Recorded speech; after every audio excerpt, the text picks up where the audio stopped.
Price Lord. மீண்டுமாய் ஆண்டவராகிய இயேசு கிறிஸ்துவின் மூலியமாக இந்த மீடியா நிகழ்ச்சியில் உங்களை சந்திப்பதில் நான் கர்த்தருக்குள் மிகவும் மகிழ்ச்சி அடைகிறேன். கடந்த வாரத்தில் நாம் வாசித்தோம், எல்லா விதத்திலும் தியானித்தோம்.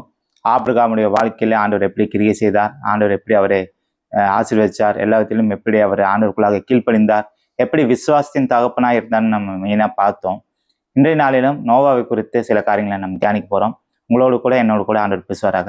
இன்றைக்கும் நம் தியானிக்க தெரிந்து கொள்ளப்பட்டதான வேத பகுதி எபிரேயர் நிருபம் 11ஆம் அதிகாரம் 1ஆம் வசனம். விசுவாசமானது நம்பப்படுவதன் மேல் உறுதியும் காணப்படாதவைகளும் நிச்சயமா இருக்கிறது. விசுவாசத்தை குறித்து நம்ம வாசிச்சுட்டு இருக்கோம், தியானிச்சுட்டு இருக்கோம். இது பகுதி 2ஆக பார்க்குறோம்.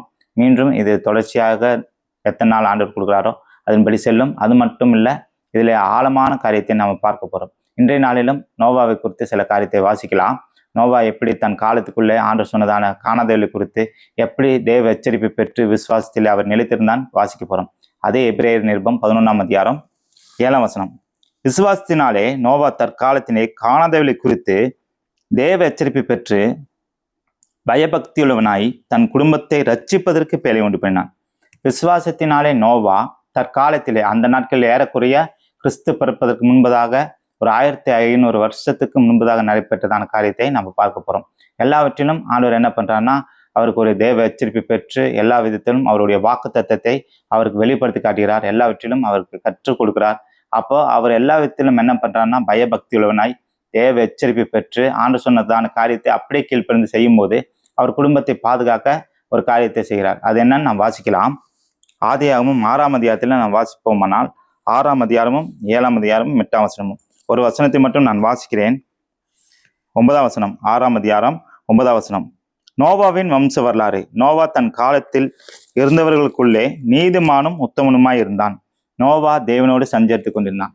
அப்போ அப்படியே ஆண்டவர் கூட சஞ்சரித்து எல்லா விதத்திலும் பேசிட்டு இருக்கும்போது ஆண்டவர் சில காரியத்தை குறித்து நோவாவுக்கு வெளிப்படுத்துறாரு. என்ன பண்ணணும்னா, அதை நான் சுருக்கமாக அப்படியே ஒரு நடந்த காரியத்தை உங்களுக்கு விலைக்கு சொல்கிறேன். நீங்கள் வாசித்து பார்க்க வேண்டுமானால், தியானிக்க வேண்டுமானால் 6ஆம் அதிகாரம் ஆதியாகமம் 6, 7, 8ஆம் அதிகாரம் நீங்கள் தியானிக்கும்படியாக உங்களை அன்போடு கூட கேட்டுக்கொள்கிறேன். அதில் நடந்த சம்பவத்தை நான் சொல்லிடுறேன். எல்லா விதத்திலும் அது எப்படி நடந்தது அந்த நாட்கள் அப்படின்னு பார்த்தீங்கன்னா, நோவாவை அந்த நாட்களில் நீதிமானும் உத்தமனா ஆண்டவரோட சஞ்சரிக்கிறதான ஒரு மகனாக இருந்தார். ஆண்டவர் அவரை பார்த்து அவர் இருந்த காலத்துக்குள்ளே அப்படிப்பட்டதான மகனை தேர்ந்தெடுத்து அவர் குடும்பத்தை ரட்சிக்கிறதுக்கு வேண்டிய ஒரு வேலையை உண்டு பண்ண சொல்கிறார். எல்லா நாட்களிலும் போல அந்த நாட்களிலும் இந்த நாட்களில் நடக்கிறதான எல்லா காரியமும் அந்த நாட்களில் நடந்தது. ஏறக்குறைய ஒரு நிறைய கோடி மக்கள் இருந்திருப்பாங்கன்னு நான் விசுவாசிக்கிறேன். அந்த நாட்களில் இருந்தவங்களாம் எல்லா விதத்திலும் பாவம் செய்து தேவனுக்கு பிரியமில்லாத வாழ்க்கை வாழ்ந்து ஆண்டவர் சொல்கிறாரு. 6ஆம் அதிகாரத்தில் வாசி பார்த்தீங்கன்னா தெரியும், அவருடைய இருதயத்துக்கு விசனமாக இருந்ததாம். எல்லா விதத்திலும் மக்கள் பண்றதான காரியத்தை எல்லாம் பார்க்கும்போது ஆண்டவருடைய இருதயத்துக்கு ரொம்ப கஷ்டமாக இருந்தது. அதனால நோவாவை ஆண்டவர் தெரிஞ்செடுத்து எல்லாவற்றிலும் என்ன சொல்கிறாருன்னா, நீ ஒரு கொப்பேர் மரத்தில் ஒரு பேலையை உண்டு பண்ணு. அது எத்தனை முழம் நீளம்னா 300 முழம் நீளம். 300 முழம்னா ஒரு அடி தான் 1 அடி ஒரு முழம். அப்படின்னா 300 முழம்னா ஏறக்குறைய 450 அடி நீளம். அகலம் பார்த்தீங்கன்னா 75 அடி அகலம். உயரம் பார்த்தீங்கன்னா 45 அடி உயரம். இப்படியாக வேலையை உண்டு பண்ண சொல்லி அது 3 தட்டுகளாக பிரித்து அது ஒரு தட்டில் பார்த்தீங்கன்னா எல்லா மிருக ஜீவன்களெல்லாம் உள்ளே வர சொல்கிறாரு. அப்புறம் அவருடைய குடும்பம்லாம் பாதுகாக்க உள்ளே போகிறாங்க. எல்லா விதத்திலும் ஆண்டவர் சொல்கிறபடி எல்லாமே செஞ்சு 7 நாள் கழித்து மழை உண்டு பண்ணுறாரு. மழை அப்போ தான் முதலாக மழை பெய்யப்படுறது. அதனால எல்லாம் என்ன பண்ணாங்கன்னா, அந்த நாட்களில் ஆண்டவர் நோவா குறித்து இந்த எச்சரிப்பை சொல்லி மக்கள்கிட்ட சொல்லும்போது அவங்க என்ன பண்ணாங்கன்னா, அவங்க இதெல்லாம் நடக்காது, ஏன்னா அது வரைக்கும் மழை பார்க்கல. மழையை குறித்தும் மழை ஏன் வரலன்னு சொல்லி அடுத்த பகுதியில் நம்ம வாசிப்போம், தியானிப்போம். அடுத்த வாரத்தில் இந்த வாரத்தில் அவர் நோவா எப்படி காக்கப்பட்டார், அவருடைய சித்தம் எப்படி நிறைவேறிச்சுன்னு நம்ம பார்க்கும்போது எல்லா விதத்திலும் நோவா என்ன பண்ணான்னா, அவர் சொல்கிறபடியே பேலை உண்டு பண்ணுறார். உண்டு பண்ணி மிருக ஜீவன்கள், ஊரும் பிராணிகள் எல்லாம் சகலவித காரியங்களெல்லாம் அவர் சொன்னபடியே ஜோடியாக அடுத்த ஜெனரேஷன் உருவாருக்கு. அப்போ அந்த பேலைக்குள்ள வந்தது. அப்போ 20 பகலும் 40 நாள் மழை. அந்த வசனத்தை வாசிப்போம். 7ஆம் அதிகாரம் 11ஆம் வசனம். நோவாவுக்கு 600 வயதாகும் வருஷம் 2ஆம் மாதம் 17ஆம் தேதி ஆகிய அந்நாளிலே மகா ஆழத்தின் 100 கண்களெல்லாம் பிளந்தன, வானத்தின் மதகளும் திறவுண்டன. 40 நாள் இரவும் பகலும் பூமியின் மேல் மழை பெய்தது. அப்போ 40 நாள் இரவும் பகலும் பூமியின் மேல் மழை. அது எப்படி இருந்ததுன்னா, அந்த மழை பூமி முழுவதும் நிரம்பி, உதாரணத்துக்கு சொல்லப்போனால் இன்றைய காலகட்டத்தில் உலகின் மிகப்பெரிய மலை எதுன்னு பார்த்தீங்கன்னா எவரெஸ்ட் சிகரம். அது 8848 மீட்டர். அந்த அளவுக்கு ஒரு வேளை தண்ணி பெருகி அதுக்கு மேலே 15 அடி உயரத்துக்கு மழை அதாவது தண்ணி இருந்திருக்கும்னு சொல்கிறாரு. அந்த வசனத்தையும் வாசிக்கிறேன். 7ஆம் அதிகாரம் 18ஆம் வசனமும் 19ஆம் வசனமும். ஜலம் பெருவெள்ளமாகி பூமியின் மேல் மிகவும் பெருகிற்று. பேழையானது ஜலத்தின் மேல் மிதந்து கொண்டிருந்தது.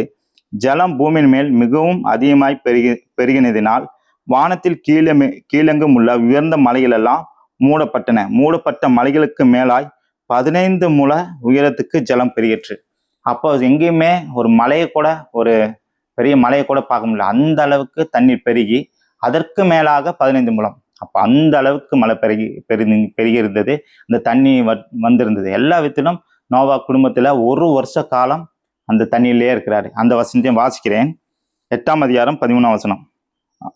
அவனுக்கு 601 வயதாகும் வருஷத்தில் 1 மாதம் 1 தேதியிலே பூமியின் மேல் இருந்து ஜலம் வற்றி போயிற்று. நோவா பேழையின் மேல்தட்டை எடுத்து பார்த்தான். பூமியின் மேல் ஜலம் இல்லாது இருந்தது. 2ஆம் மாதம் 27ஆம் தேதியில பூமி காய்ந்திருந்தது. அப்ப பாத்தீங்கன்னா அப்படிப்பட்டதான மழை பெய்ந்து இரவும் பகலும் 40 நாள் மழை. வானத்தின் மதகுகள் எல்லாம் பிளவுண்டன அப்படின்னு அந்த மதகுகளை குறித்து வர இருக்கிற வாரத்துல நம்ம 3ஆவது பகுதியா வாசிப்போம், தியானிப்போம்.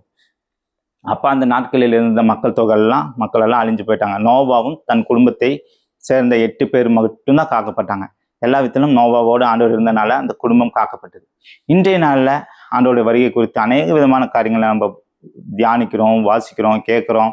அநேக விதத்துல யூடியூப்லையும் பார்க்குறோம்.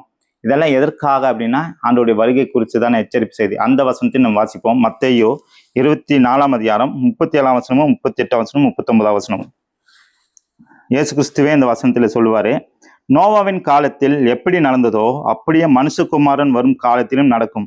எப்படி எனில் ஜலப்பிரளயத்துக்கு முன்னான காலத்திலே நோவா பேழைக்குள் பிரவேசிக்கும் நாள் வரைக்கும் ஜனங்கள் புசித்தும் குடித்தும் பெண் கொண்டும் பெண் கொடுத்தும் ஜலப்பிரளயம் வந்து அனைவரையும் வாரிக்கொண்டும் போகும் மட்டும் உணராதிருந்தார்கள். அப்படியே மனுஷகுமாரன் வரும் காலத்திலும் நடக்கும்.